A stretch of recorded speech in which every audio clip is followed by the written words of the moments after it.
warahmatullahi wabarakatuh. Waalaikumsalam warahmatullahi wabarakatuh. Halo, selamat siang semuanya. Selamat datang di podcast Opini Kampus. Ya, bersama saya Mahmudah Dewi. Yang hari ini kita akan membahas mengenai isu-isu di dunia pendidikan dan kehidupan kampus. Ya, hari ini kita kedatangan bintang tamu yang sangat spesial ya.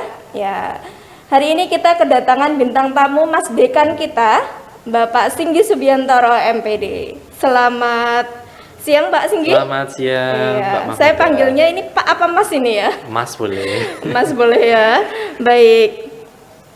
Baik Pak Singgi, hari ini kita akan membahas mengenai isu-isu ini Pak yang sedang hangat diperbincangkan di kehidupan pendidikan kita juga. Seperti itu Pak. Nah, pada hari ini kita akan mengangkat tema mengenai revolusi industri 4.0. Mengenai robot versus manusia. Jadi gini Pak Singgi ya, kan ada isu ini Pak, kalau sekarang ini berbagai macam profesi itu akan digantikan dengan kehidupan robot, seperti itu ya. Nah ini kan berkaitan juga dengan bagaimana sih gambaran tentang revolusi industri yang terjadi ya di Indonesia utamanya ya.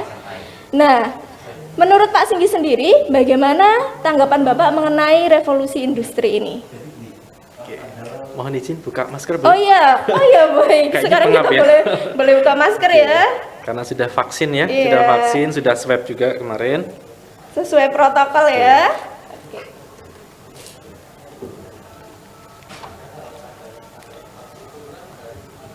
Oke, tadi terkait dengan era revolusi industri 4.0. Oke, sebetulnya sudah sejak lama ya kita mendengar ada istilah era revolusi industri 4.0, apalagi di luar sana di negara barat sudah 10-an tahun yang lalu ya, bahkan sebelum tahun 2010 sudah muncul, tetapi di kita agak terlambat menyadari sehingga baru di sekitar tahun 2012, 2013 ketika waktu itu muncul ada Android ya, rame-ramenya Android, kemudian kita baru menyadari bahwa ini ada perubahan besar-besaran ya di semua lini, tidak hanya di perindustrian tapi juga semua bidang-bidang terkait dengan pekerjaan gitu.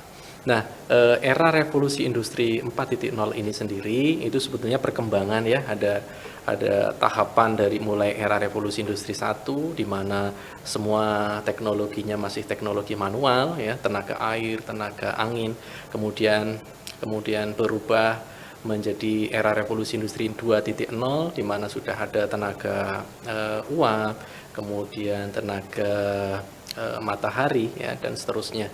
Kemudian revolusi industri 3.0 lebih canggih lagi, semua sudah menggunakan sistem ya, elektrik. Kemudian ini yang terakhir adalah era revolusi industri 4.0 di mana fokusnya lebih pada digital, bahkan super digital ya, ada orang mengatakan super digital. Nah, ini lagi-lagi kita telah menyadari bahwa sebetulnya kan sejak lama sudah ada, tetapi di kita di Indonesia itu baru sekitar 2012-2013 waktu itu isu itu muncul, kemudian kita baru gagap telat menyadari, wah ini kenapa ini, kemudian dimulai dari ojek ya, kemudian toko, pertokoan yang semuanya harus digantikan dengan serba teknologi, ojek pangkalan, kemudian mulai perlahan beralih menjadi ojek online ya.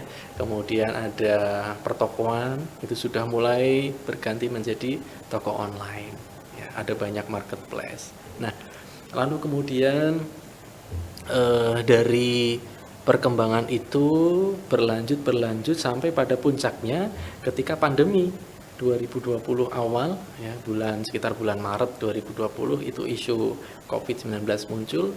Nah, kemudian kita baru sadar dan betul-betul gagap bahwa wah, ini ada perubahan yang luar biasa.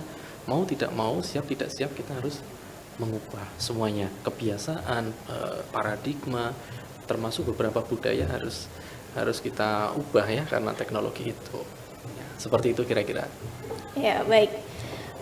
Pak Dekan, saat ini kan perkembangan dari era industri 4.0 sudah semakin berkembang ya Bapak ya. Nah, sekarang kita mengenal juga istilah mengenai Society 5.0 Pak Dekan. Nah, apa yang dimaksud dengan perbedaan keduanya, Pak? Oke, jadi di Jepang nih khususnya, di Jepang itu akhir-akhir ini mengeluarkan paradigma baru. Nah, istilah baru namanya Society 5.0. Sebetulnya ini bukan kelanjutan, bukan perkembangan dari era revolusi industri 4.0, tapi ini sebagai perlawanan ya, bentuk perlawanan bahwa Jepang tidak terlalu sepakat dengan paradigma revolusi industri 4.0 yang lebih menekankan pada teknologi, bukan human. Nah, sementara Jepang ingin teknologinya canggih, tapi humannya, karakteristiknya, manusianya itu juga tetap berbudaya. Jadi kontrol teknologi ada pada manusia, bukan manusia yang dikontrol Teknologi seperti Nah, itu. gitu. Ya. Berarti untuk Society 5.0 ini lebih sesuai ya Pak ya dengan humanisme sebagai Betul, manusia ya. mengedepankan humanis. Iya, seperti itu ya Pak Dekan. Lalu Pak Dekan, kalau kita kaitkan antara Society 5.0 itu kan berpengaruh ya Pak Dekan terhadap semua lini kehidupan ya, salah satunya pendidikan. Nah, Betul, betul. bagaimana pendidikan itu sendiri, apakah ikut terpengaruh dengan adanya Society 5.0? Tentu ya, tentu. Karena tadi saya ceritakan semua ya, semua bidang, semua lini, semua bidang pekerjaan itu terpengaruh, termasuk juga pendidikan gitu. Yang paling pertama mungkin tadi di perindustrian Iya, ya, industri. objek, kemudian pertokoan dan seterusnya. Nah, kemudian pendidikan ini juga kemudian merespon bahwa kita ini juga harus selaras dengan teknologi, harus selalu berjalan beriringan. Maka kemudian muncullah istilah atau paradigma pendidikan 4.0 atau education 4.0. Nah, ini sebetulnya ya hampir sama, hampir sama, cuma bidangnya adalah bidang pendidikan, di mana semua pendidikan itu juga harus terlayani ya, dengan teknologi. Pendidikan harus selaras dengan perkembangan teknologi. Pembelajaran ya itu juga harus selalu dikaitkan dan didukung dengan teknologi. Intinya seperti itu. Pak Dekan, untuk FKIP sendiri, nah itu kan ada beberapa prodi ya Pak. Ya. Apakah beberapa prodi yang ada di FKIP ini juga nanti akan terdampak dengan adanya industri 4.0? Oke. Jadi kita punya ada 11 program studi S1 ditambah dengan satu program studi pendidikan profesi PPG ya. Iya. Nah, dari 12 program studi ini sudah kita siapkan ya untuk terbiasa menggunakan pembelajaran daring, kemudian kompetensi-kompetensi mahasiswa juga tentunya harus kita arahkan supaya ke depan ini bisa dimanfaatkan ya di dalam dunia kerja. Apalagi di era digital ini, di era big data ini akan banyak sekali nanti pekerjaan-pekerjaan yang hilang. Ya, seperti contoh sekarang ini, ya contoh sekarang ini apa yang mulai hilang ya. Mungkin apa namanya pedagang ya, pedagang fisik ya, toko fisik ini sudah jelas sudah mulai hilang. Kemudian ojek, pangkalan itu juga sudah mulai hilang. Iya. Nah, kalau kita tidak bisa beradaptasi, maka nantinya akan nasibnya seperti itu gitu.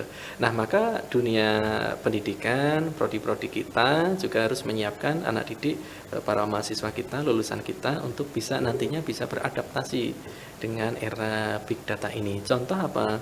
Menggunakan berbagai teknologi yang nantinya bisa mendukung pekerjaan mereka. Contoh seperti ini nih.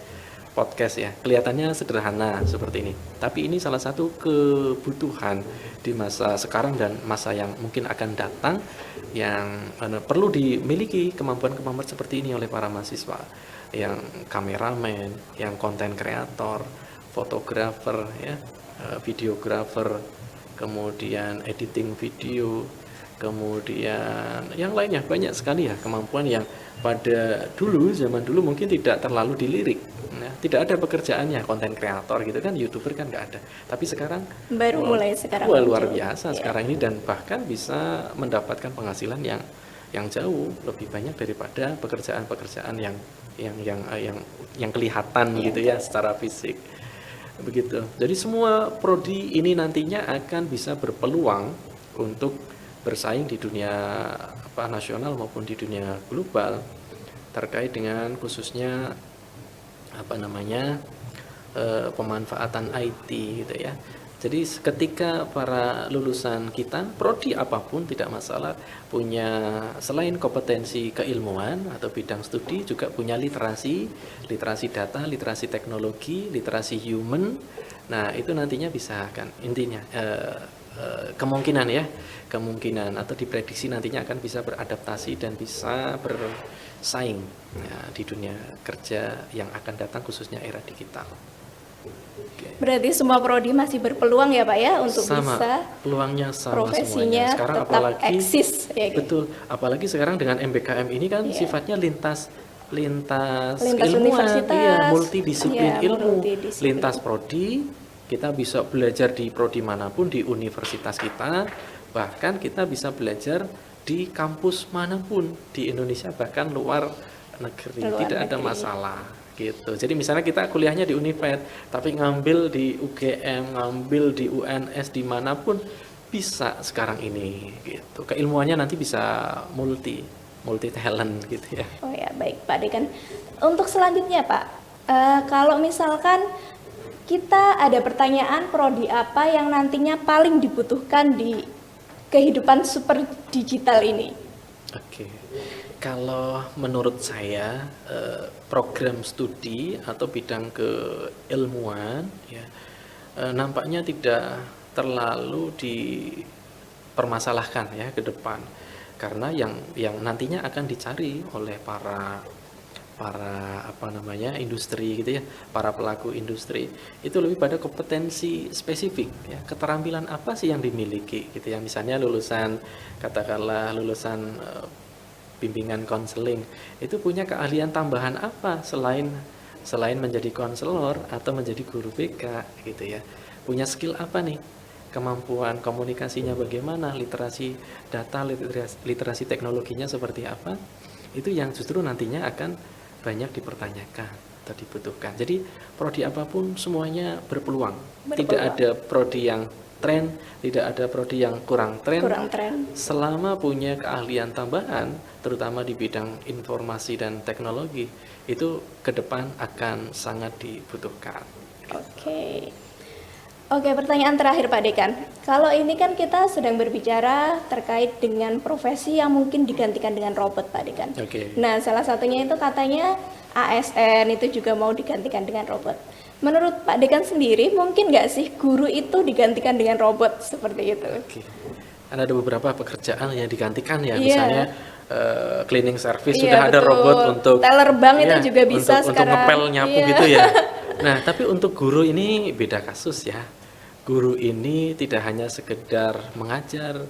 Kalau hanya sekedar mengajar mungkin bisa digantikan dengan Google, bisa digantikan dengan YouTube. Tetapi fungsi guru bukan pada hanya sekedar transfer of knowledge atau hanya sekedar mengirim pesan ya, tapi mendidik. Mendidik itulah yang tidak akan mungkin bisa digantikan dengan teknologi. Bagaimana membentuk karakter siswa atau mahasiswa kita itu harus membutuhkan orang ya guru ataupun dosen itu. Jadi selamanya tidak akan bisa digantikan. Mau secanggih apapun teknologi hanya sebagai pendukung, tidak akan mungkin bisa menggantikan peran utama dari guru ataupun pendidik. Gitu. Baik Pak Dekan, terima kasih atas kedatangannya di podcast Opini Kampus, dan sampai bertemu di podcast selanjutnya. FKIP, mantep masih.